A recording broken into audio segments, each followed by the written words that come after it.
মৰিয়নিৰ পৰা নিখোজ হৈছে মেট্ৰিক পৰীক্ষাৰ্থী 5 দিন ধৰি সন্ধানহীন হৈ আছে কিশোৰী দুগৰাকী আৰু কিশোৰী দুগৰাকী নগাজংকা কল্যাণপুৰৰ বুলি জানিব পৰা গৈছে সোমবাৰৰ পৰা সন্ধানহীন হৈ আছে দুই ছাত্ৰী সোমবাৰে একেলগে নিজৰ ঘৰৰ পৰা ওলাই গৈছিল দুয়ো আৰু মৰিয়নি আৰক্ষীৰ কাকচাপিও কোনো সহায় লাভ কৰা নাই বুলি তেওঁ অভিযোগ উত্থাপন কৰিছে পৰিয়ালৰ লোকে নাৰী দেহ চক্ৰৰ কবলত পৰা বুলি সন্দেহ প্ৰকাশ কৰিছে কিশোৰী দুগৰাকী আৰু পৰিয়াললৈ হোৱাটছআপৰ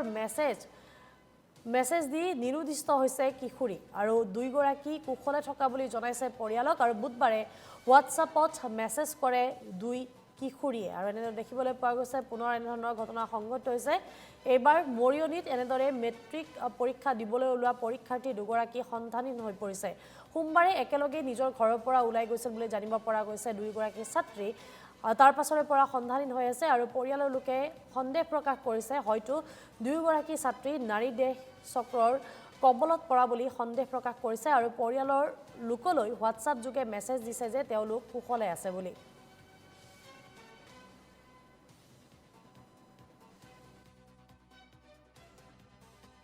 মোৰ ছোৱালীজনী সোমবাৰৰ পৰা নিৰুদ্দেশ হৈ আছে থানাক জনাই একেলগে দুইজনী ছোৱালী সন্ধানহীন হৈছে একেলগে এজাহাৰ দিয়া আছে দুইজনী একে নামতে আছে একেখন এজাহাৰতে আছে নামটো একো সুখন্ত পোৱা নাই এতিয়া গ'লে মতে আৰক্ষীয়ে যিটো ধৰণক আমাক ব্যৱহাৰ কৰিব লাগে তো এতিয়া আমি মাক বাপেক হিচাপে গ'লে আমি গ'লে মানে একদম লাজে পাওঁ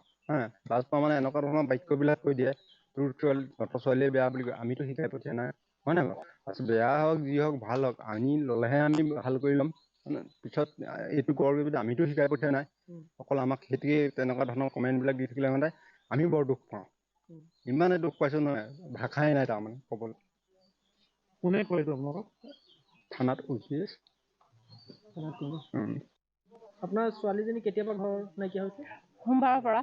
কেইদিন হৈছে আজি শুকুৰবাৰ 5 দিনত ভৰি দিছে থানাত জনাইছে জনাইছিলোঁ সোমবাৰ দিনাখনেই জনাইছোঁ আমি সোমবাৰ আপোনাৰ ৰাতি 8:30-9টামান বজাত জনোৱা হৈছে মানে তেওঁলোক 9:30মান বজাত ছোৱালীজনী নাইকিয়া হৈছে দিনৰ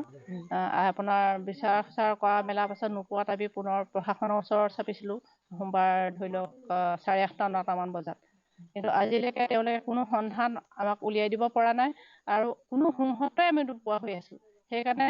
আপোনালোকৰ ওচৰত চাবি যে ছোৱালীজনী মই সকলো মাজে ঘূৰাই পাওঁ সেইবাবে আপোনালোকৰ ওচৰত অনুৰোধ কৰিছোঁ